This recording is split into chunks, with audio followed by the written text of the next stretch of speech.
I'm Kevin Mack, the head instructor of Krav Maga Nation, based out of Philadelphia. I'm just going to mention a few things today. They're more conceptual. The more conceptual aspects of things we do, from the very basic outlet stance in Krav Maga to a knife defense. There are concepts based on pressure, the connection to your opponent. These are things that I always mention to my students in between teaching techniques. When I teach techniques, there is maybe a straight punch, or maybe a front kick, or an elbow. Those are the techniques, and there's mechanics to those techniques, but then there's attributes.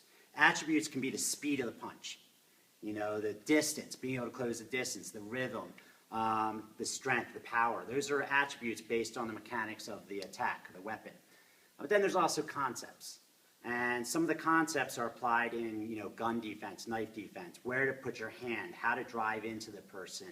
And I'm just going to mention a couple of those things. And I'm going to skim over. You're going to see a knife defense, but I'm only going to emphasize the concepts, the things I want you to think about. So I'm not actually teaching the knife defense technique. I'm not actually teaching, the stance as much as I would to a beginner student. So I hope this just kind of helps you think about things and maybe help you correct some mistakes, because I'll point out some of the common mistakes. Now, the video, the subject matter, and this is what I taught to my students tonight, which is stability and posture in fighting and self-defense. This applies to almost everything we do in Krav Maga. Now, traditional martial arts, Tai Chi, Kung Fu, you'll hear instructors talking a lot about posture and stability. They'll spend a lot of time, balancing, standing in your stance. We move on to that very quickly in Krav Maga. We'll teach a beginner class. I use a lot of my warm-ups, but it's the foundation to everything we do. You can't punch, kick, do knife defense, gun defense if your stability's off, if your posture, your balance. We're not always on a mat. Sometimes we're outside on gravel. When we kick, we're only on one foot for a split second when we kick, but if you don't have proper balance, that kick becomes compromised. And we also have multiple attackers, crowds, somebody pushing you. If you're off balance and can't stabilize your position, then the slightest movement, when you're engaging one person and you're off balance, that slightest movement throws you off balance. So you have to concentrate on these things. And these are things you can do at home. You don't spend an hour in class doing a balance drill. All right? It's very boring. So I always try to tell you things you can do at home. Some things you can think about how important balance is. We do a drill in this class in our warm-up. We'll have our students standing on one foot, and we have them kicking forward, to the back, to the side, forward, back, to the side.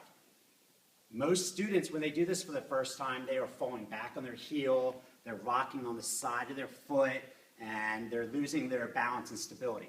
This has to do because people are letting their top part of their body, their head, dictate their balance. Their head goes back, they go on their back heel. They go to the side, they go on the side of their foot. And that's not what you should be thinking about. You should be thinking about your connection and your connection to the ground. Now, the connection to the ground comes from the very first thing you learn in Krav Maga, which is your outlet stance. All right? Your outlet stance, this is neutral stance. Outlet stance is feet shoulder width apart, right leg back, just enough to slide a piece of paper under it. Your foot is in a natural stride here. It's not too far back, and it's not too close.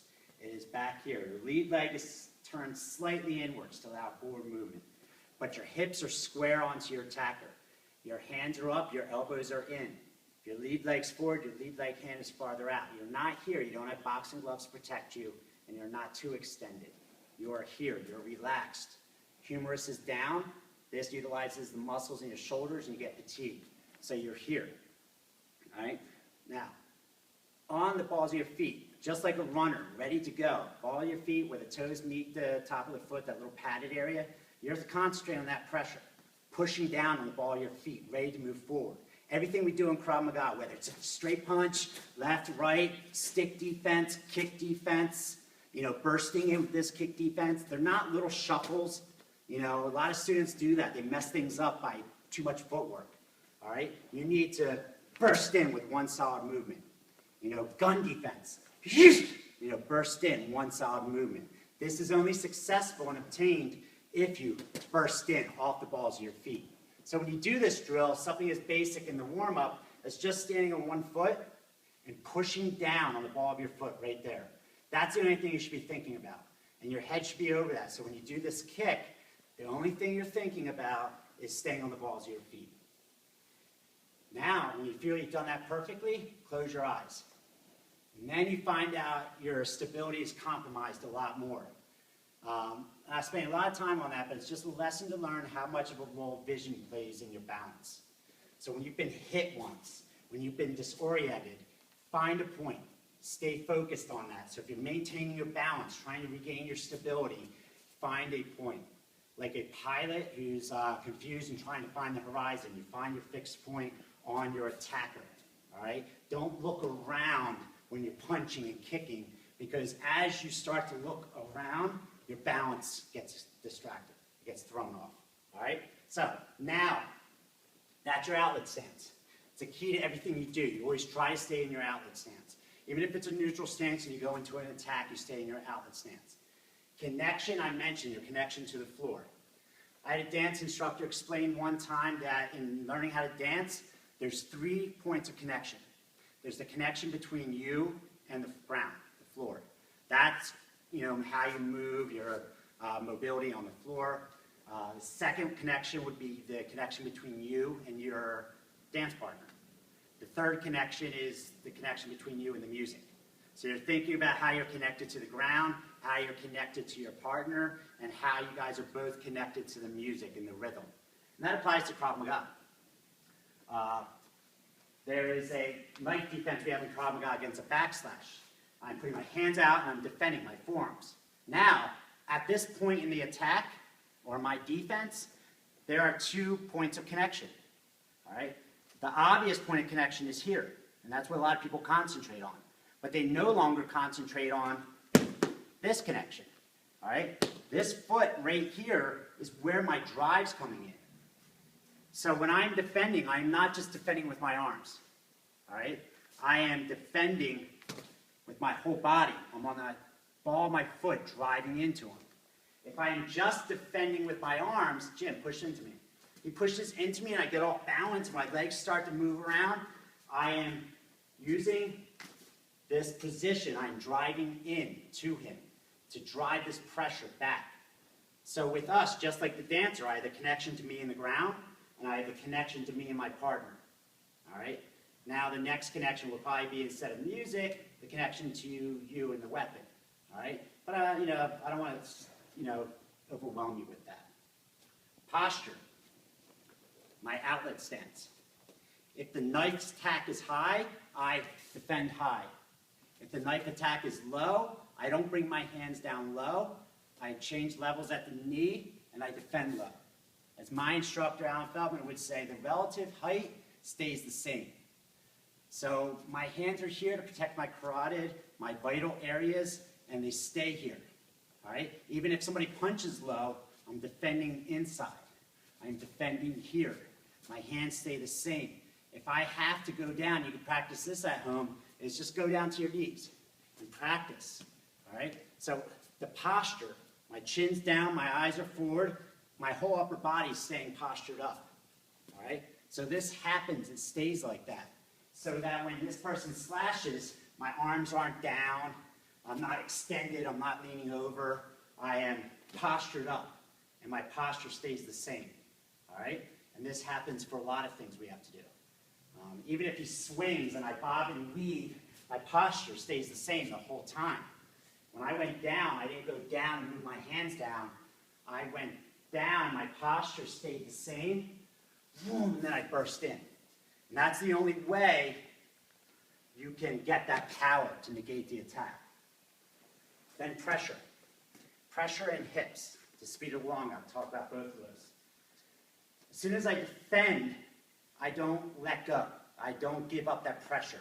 A lot of people do that. They hit, and then they just slowly do this and try to do a disarm or a lock. My pressure, that explosive movement, happens here. No matter what I do, whether it's a lock like so, I am keeping the pressure. I'm driving his hand back. If there should be a red line here. The knife never goes back across that red line. If this was like a freeze-frame documentary or DVD, you would see a line coming here. So when I'm doing this disarm, I'm sliding my hand down and pushing this knife away from me, then this hand comes into this lock. or the more traditional way in Krav Maga, which would be snapping down, punching, grabbing for the cavalier, and attacking. At no time did I let go of the pressure to try to do a fancy lock or a cavalier. I didn't bring this hand towards me to do the lock. I am staying to the outside. So no matter where you go, there should be like a V. Like when you're holding Thai pads, you don't hold it like so, you hold it like this. So when he swings and I go down, and then if I come up, I can defend here. And I'm not teaching you to bob and weave under knife attacks. No, we have other defenses, we use our hands. I'm just showing you posture, and as you come around, you're exploding in. So say he starts the slash, and I fade back, and now I explode in, boom, I'm here. A lot of mistakes people make is they step, let's go through, fade, and they'll step this way, push into me, all right? This is compromised. I have no pressure here, no power, and the knife is way too close to me. Here, even if I want to just negate the disarm, forget about it, I can hang out, take off the other direction. So there's like a V to the outside. So as he backslashes to me, I'm going here. Not giving up pressure at all. Always pushing it away, even when I do the disarm. Even when I do the disarm, he's feeling that pressure. And if you checked out any of my other videos, there's a video of a technique you can do at home. If I'm just holding his hand here, do you feel any pressure? Yeah. Lift up, lift up, lift up. All right, let go. My posture didn't change. Now, do you feel any pressure? Yes. Do you feel any weight? Yep. Now he feels my entire body on him. My posture didn't change at all. It's a slight shift of the weight. I can feel the pressure on the ball of my foot right now, and I'm holding it down. So when I'm here, when he feels that, he's feeling my entire weight behind him. My elbow to the outside of his elbow. It is not just this, using your arms and manipulating arms. It is posture, pressure, that dynamic connection to the ground, that dynamic connection to the person, your person who's attacking you. I'm putting pressure on the ball of my foot right now, driving in, and I'm driving in with my forearms, and he's feeling pressure, never extending my arms, never allowing to get too close. Here, the relative height stays the same, and I'm driving in no matter what I do. Even if I let go to snap down, boom, I'm here. If I push the hand down to do the lock, I am here. That is all my pressure, all right? If you find yourself going to the other direction and you're in your outlet stance and your left leg is forward and you backslash and defend, this is kind of wrong. Even if you kind of are here, it's a successful defense, but very early on, you should hip switch so that you can drive the hip there. So even if my left leg is forward and I defend because that's quicker, he should start to feel my hip putting the weight towards my thumb into him so that I can adjust and come here and go to the dead side.